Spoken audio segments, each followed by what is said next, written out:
Subhanahu wa ta'ala. Jadi dalam menghadapi virus corona ini, janganlah kita memiliki paham seperti mereka golongan Qadariyah, yang mana mereka sombong hanya mengandalkan usaha dari diri sendiri dan meninggalkan berdoa dan takdir dari Allah Subhanahu wa ta'ala. Dan kita juga jangan seperti golongan Jabriyah, yang mana mereka itu adalah orang-orang bodoh, orang-orang yang konyol, yang mana mereka hanya mengandalkan takdir dari Allah Subhanahu wa ta'ala dan melupakan usaha zahir. Tapi kita harus mengambil usaha zahir dan juga selalu mempererat dengan usaha batin, yakni mendekatkan diri kita kepada Allah, berdoa kepada Allah Subhanahu wa ta'ala, dan senantiasa percaya dengan takdir yang datang dari Allah Subhanahu wa ta'ala.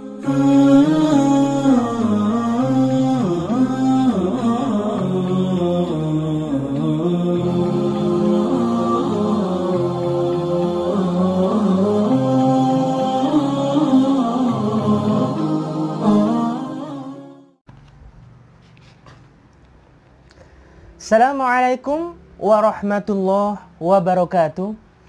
Para sahabatku, pada akhir-akhir ini semua umat manusia di penjuru dunia telah dihebohkan dengan makhluk Allah yang sangat kecil, yang tidak kasat mata, berukuran nanometer, yang bernama virus corona. Ini menandakan bahwasannya kita sebagai umat manusia ini adalah makhluk yang sangat lemah. Baru Allah Subhanahu wa ta'ala mengirimkan makhluknya yang berupa virus yang tidak kasat mata, kita sudah kelimpungan. Kita sudah ketakutan luar biasa. Ini menandakan bahwasanya kita adalah makhluk yang sangat lemah. Oleh karena itu tentu kita tidak boleh sombong di hadapan Allah Subhanahu wa ta'ala, karena sifat sombong hanya boleh dimiliki oleh Allah Subhanahu wa ta'ala.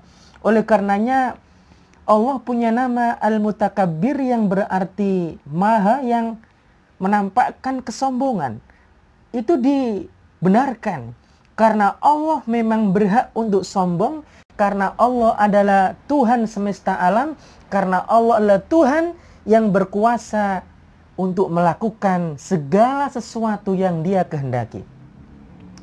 Dan para ikhwan dan akhwat dimanapun Anda berada, dalam menghadapi fenomena virus corona ini, ada 3 macam tipe manusia. Yang pertama adalah manusia yang sombong, ya kan? Manusia yang mutakabbir, manusia yang sombong. Mereka adalah manusia yang dalam menghadapi virus corona ini, dia itu hanya mengandalkan usaha zahir saja. Dia hanya mengandalkan usaha zahir dan tidak, atau bahkan meninggalkan usaha batin, usaha spiritual, yakni berdoa dan memohon pertolongan kepada Allah Subhanahu wa ta'ala. Dia hanya mengandalkan usaha zahir, ya kan, usaha fisik mereka, dia menjaga kesehatan, menjaga imunitas tubuh dan sebagainya, tapi dia tidak berdoa kepada Allah Subhanahu wa ta'ala. Ini adalah tipe-tipe orang yang sombong dalam menghadapi virus corona. Kemudian yang kedua adalah tipe-tipe orang yang konyol. Tipe-tipe orang yang bisa dikatakan sebagai orang yang bodoh. Siapakah mereka? Mereka adalah orang-orang yang hanya mengandalkan usaha spiritual, usaha batin. Dia hanya berdoa kepada Allah Subhanahu wa ta'ala dan dia meninggalkan sebab-sebab. Dia tidak mau berusaha dengan usaha yang bersifat zahir, sehingga dia itu ceroboh. Dia mengatakan, saya sudah berdoa kepada Allah, kalaupun saya kena, maka itu adalah takdir dari Allah Subhanahu wa ta'ala. Ini adalah tipe-tipe orang yang bodoh, tipe-tipe orang yang konyol. Adapun yang ketiga adalah tipe orang yang pandai, orang yang cerdas. Siapakah mereka? Yaitu mereka tidak hanya mengambil usaha zahir, tidak hanya mengambil usaha fisik, tapi dia juga mengambil usaha batin. Jadi dia itu memadukan antara keduanya. Memadukan antara usaha zahir dan memadukan antara usaha zahir dan usaha batin. Keduanya dilakukan. Inilah baru orang yang cerdas, yang sesuai dengan ajaran baginda Rasulullah Muhammad sallallahu alaihi wasallam. Sehingga jangan sampai kita itu menjadi orang yang sepaham dengan golongan Qadariyah. Golongan Qadariyah adalah satu golongan sesat, yaitu merupakan aliran teologi dalam Islam yang sesat, karena mereka berpendapat bahwasannya yaro annal ahdath bimasyiatil basar walaysat bimasyiatillah. Segala sesuatu yang terjadi di muka bumi ini adalah atas kehendak manusia dan bukan atas kehendak Allah Subhanahu wa taala.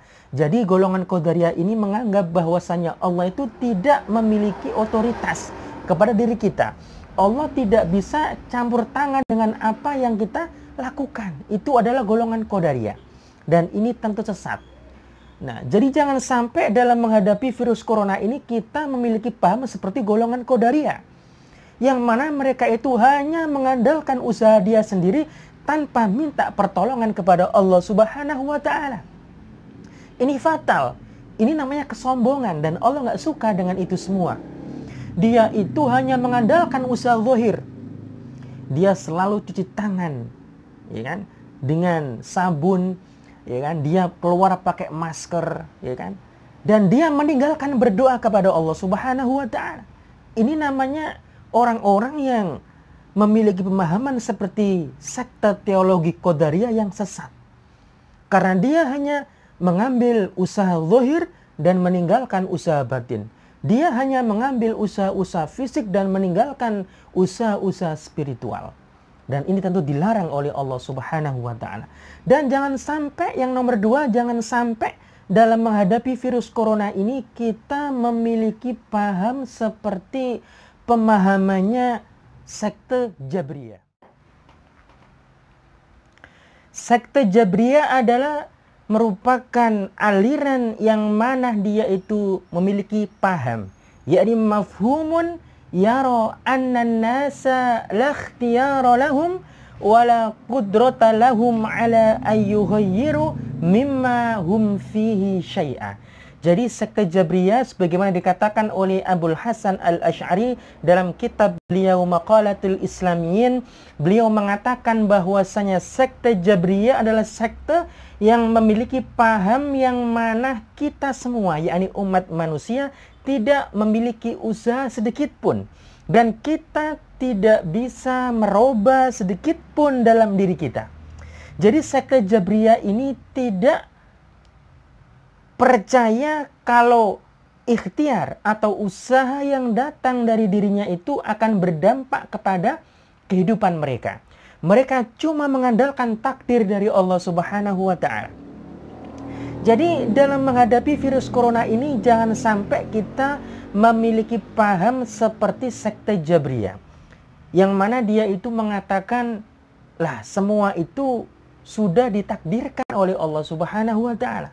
Kena virus corona atau tidak kena virus corona itu telah ditakdirkan oleh Allah Subhanahu wa taala.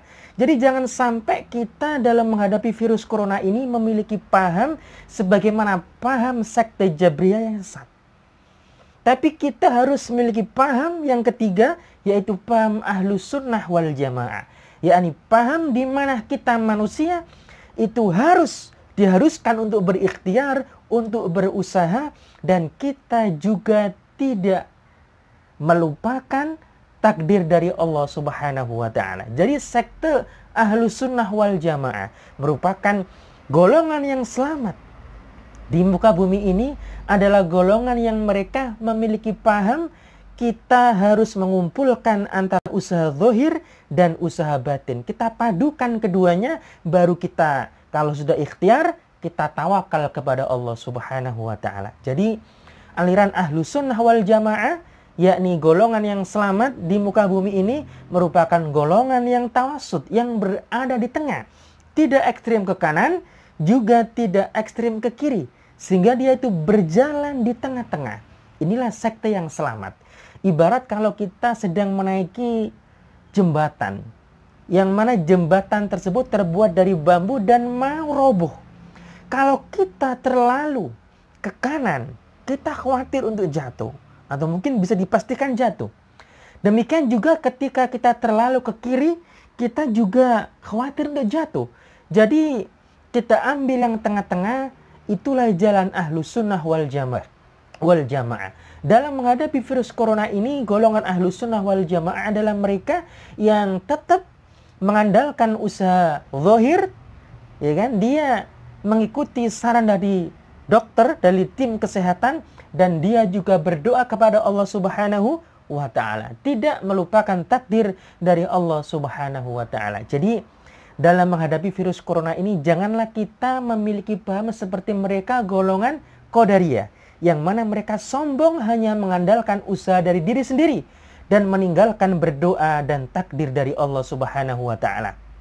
Dan kita juga jangan seperti golongan Jabriyah, yang mana mereka itu adalah orang-orang bodoh, orang-orang yang konyol, yang mana mereka hanya mengandalkan takdir dari Allah Subhanahu wa ta'ala dan melupakan usaha zahir. Tapi kita harus mengambil usaha zahir dan juga selalu mempererat dengan usaha batin, yakni mendekatkan diri kita kepada Allah, berdoa kepada Allah Subhanahu wa ta'ala, dan senantiasa percaya dengan takdir yang datang dari Allah Subhanahu wa ta'ala. Demikian dari saya, semoga bermanfaat. Assalamualaikum warahmatullahi wabarakatuh.